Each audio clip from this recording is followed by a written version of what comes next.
నేను ఈ దేశంలో పెట్టుబడి పెడతాను తీసుకో అని చెప్పేసి అక్కడున్న రేర్ ఎర్త్ మినరల్స్ మీద కాన్సన్ట్రేట్ చేసుకుంది.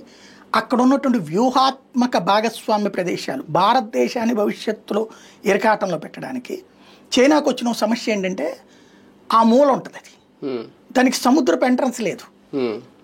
ఆ సౌత్ చైనా సీ తప్పించి మిగతా ఎంత ప్రపంచవ్యాప్త వ్యాపారాలు జరిగే పనామా కెనాల్ దగ్గర నుంచి ఇతర ఏవైతే ఉన్నాయో మలక్కా జలసంధి ఇవన్నీ కూడా చైనాకి చాలా దూరం. కాబట్టి అది ఎక్స్పాండ్ కావాలనుకుంటుంది.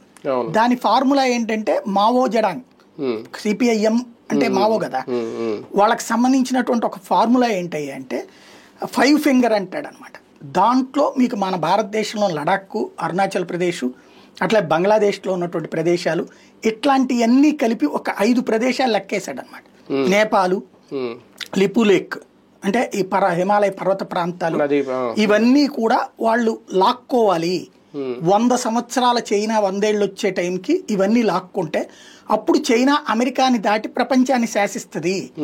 ఈ సముద్ర జలాల రవాణాని ఎవడు శాసిస్తాడో వాడే కింగ్.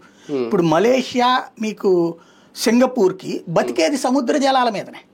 దాంట్లో నుంచి వచ్చే ఆ షిప్స్ మూలంగానే వాళ్ళకి ఆదాయం, ఇంకేం లేదు వాళ్ళకి.